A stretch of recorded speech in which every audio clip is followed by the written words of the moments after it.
Hey everyone, another week and another round of results. I think these are going to be the last round of results before the end of the year. And, probably before Worlds, because this is the last week of BCS. I think Deluxe is about to be finished as well. So yeah, pretty much the last result.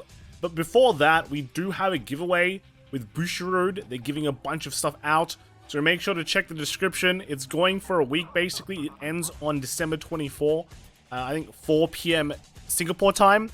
So all you have to do is fill out the form, and then one winner will win a bunch of stuff. They're going to get like a trial deck and a booster box of pretty much every single Bushiroad game that is out right now, right? In Shadowverse, Vanguard, and Weiss-Schwarz. So there's a lot of goodies.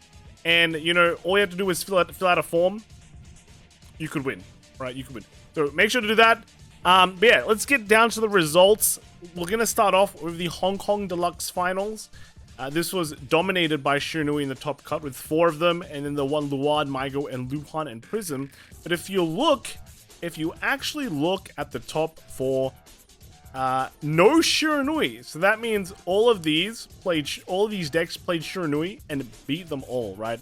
Now, we don't really have the deck lists for all of these, but we do have one, and that is the Luhan. So Luhan came 3rd place. Unfortunately, that doesn't mean they make it to Worlds, but it is one of the new decks that came out, and it obviously surprised us all. Did pretty well, and as you can see, I think the main thing that's really deciding these Shiranui games is, one, the decks can go faster, and 2, the Bracing Angel Ladder Regalia order is just actually, buying that extra turn against Shiranui, I think is extremely strong. So yeah, no, I feel like this has pretty much changed the game quite heavily. And I mean, it doesn't mean Shiranui is a bad deck. It just means that, like, when they draw this card, the game probably swings heavily into the non-Shiranui player's favor. Or even in Shiranui, I think you run this anyway. Right? So anyone who play this automatically gets an advantage, or you're against decks that are just fast and can kill you before, like, a second stride or something like that. So yeah, pretty crazy. Then into Anaheim. So this was actually separated into 2 blocks of standard, which is great, right? They had over 400 players, I think. So once you reach like the threshold of like over 385, you split into 2, which is great to see, like Vanguard, at least standard, going very, very strong. So this is for Block A. 2 Orphis in the top card, followed by Greedon, Bastion, Ava, Tamura, Zorga, and Minerva.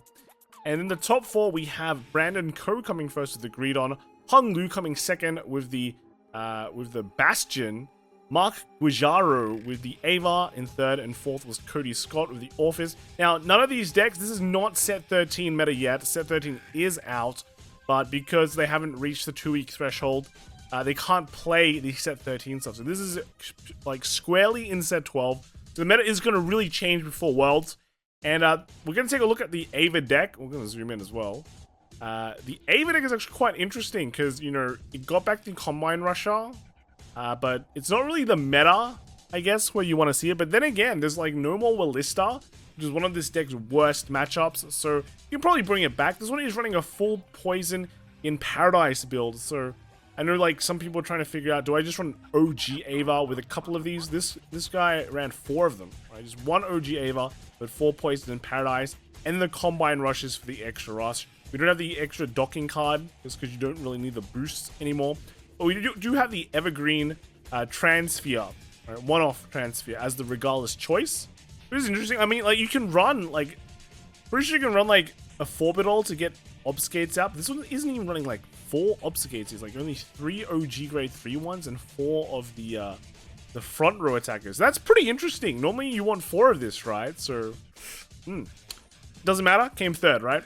And then in Block B of Anaheim, we had 2 Orphis, then 1 Leonon, Bastion, Ava, Shoujo Doji, Zorga, and Minerva. And this was taken by the Minerva coming first, Long Kim Pham. Then Anan Wei again, Bastion coming second again. And then we've got Jalen Walker in 3rd with Zorga, and then 4th was Cody Tran. And then let's take a look at the Zorga list. So this Zorga is actually kind of interesting where, the previous Zorga list we saw ran kind of a more defensive Zorga. They ran like 4 OG or 4 like PG, normal PGs. Not Elemental Sanctuary, but they had like the yellow order that gives you a lot of power and defense. But this one has actually changed the whole game up because you have the new Mythiarch. Well, this guy's been out. Habitat's been out for a while now. But, you know, now you put this in, it just solves a lot of your issues.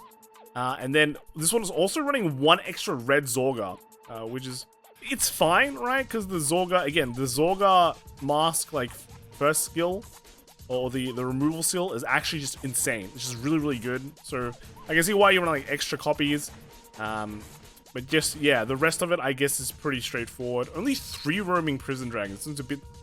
3? Like, I feel like this is definitely like a 4 of, but I guess like after you get your first 2, you just don't really care anymore. But yeah, no, 3 feels like you might miss, right? But you have the 4-bit to kind of search it out all the time. So I guess it's not the worst in the world.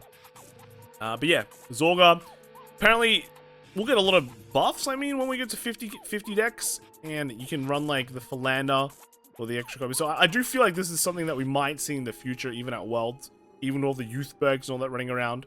And then after this, we got V. So V is actually a pretty crazy format right now. So before it felt like it was relatively balanced. Now I feel like everyone's jumping on that Gold Paladin train again. Reminds me of like 2018, right? 3 Gold Paladins, 3 Bermudas, and then 2 Grand Blue. And the Gold Paladin recently got its new, not the new one, but the PR, the ride fix that also calls 2. So that just changes the whole thing. Top 4 here, Nicholas Amato coming first with the Gurgit, then Hugh Trin, and then Daniel Carlton coming in second and third respectively with Ange, and then fourth was Tim Ho with that Gurgit. So let's kind of take a look at what's going on with Gurgit right now.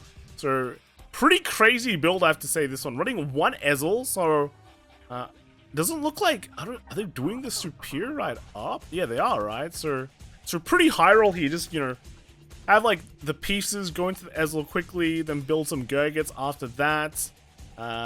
Then you have just like the new ride line, this dude, Theodore, or Tudor, and this calls 2, and then there's benefit from like the Gold Paladin effect, so it's actually pretty insane. Those 2 cards will all get that Gurgit power and just make extra attacks, or yeah, this is basically the hype going into Worlds. We'll see how this plans out, right? Probably the top X decks are just gonna be what we've seen really is, you know, Thavis, Gurgit, Ange, maybe like is Luad still there? I'm pretty sure some people play that, but I feel like it's falling off a bit. But yeah, probably these are going to be the strongest decks going into Worlds. And then in the premium category, we have 2 Grand Blue, 2 Mega Colony making it top 8, and then 1 Neo Nectar, Narukami, Spike Brothers, and Pale Moon. So again, quite diverse premium meta right now. And then in the top 4 cut, we have the Yotin June Science Bat. I mean, first of Nightmare Dolls, right? Kind of unexpected. Second was Daniel Wang with the Neo Nectar. Third was Lewis Nguyen, and then fourth was Roger Tran, both with the Night Rose. But yeah, like Nightmare Dolls coming in first, dodging all the Mega Colony, I assume, right? And then the deck here was the Nightmare Dolls, so running the 1 Harry to do the Superior ride up, but then just the rest of it just normal Nightmare Dolls. And I think like not much of this has really changed, right? The core of the deck is just very simple, very straightforward. You might get screwed over by a Honolly at some point, but not every deck runs Honolly right now, so just take advantage of that and just go, right? Yeah, the deck game plan is just very straightforward. It's still very strong if your opponent doesn't get like 3 defensive checks or something like that. So overall, very cool, very cool. But yeah, this is pretty much just definitive of like, if we look at all 3 formats right now, for example, like Standard, yeah, I think this is going to be changing heavily. Set 13 actually so strong for Worlds that we're going to probably just see huge meta shifts. Maybe the thing that's left behind is like a Bastion and some Zorgas, and the rest is just new things. Then in V, I think V is pretty definitive in what format we have. This is pretty much the format. And then in Premium, I think, you know, if we just take apart some of this, like, you know, less Nightmare Doll, but the rest of this is definitely probably going to be like Worlds contender-ish, right? These are all something we'll see there, if not more. I feel like we're going to see like Premium will be very more diverse, I guess, than we've ever had for Worlds. You know, there's still like Highlander out there. I reckon some people will be running OTT, you know, even Genesis. There's just a whole bunch of stuff that's going on Premium. So I don't think you guys will want to miss out that one. But again, Standard, we're moving on to that 50 deck format. And that should be very exciting too. So overall, pretty crazy. I will be making a video on like what cards to put in your deck when we reach 50 card time. But that will be soon. There's also a bunch of other stuff I want to talk about. But don't forget to submit your giveaway stuff. Just fill out the form in the description again. And, you know, you'll be in the running for some pretty crazy things if you win, right? So let me know what guys all think in the comments below. And I'll see you all maybe next time, right? Next Monday, I'm going to have to try and think of something new. Because we probably won't have any results. Yeah, so bye.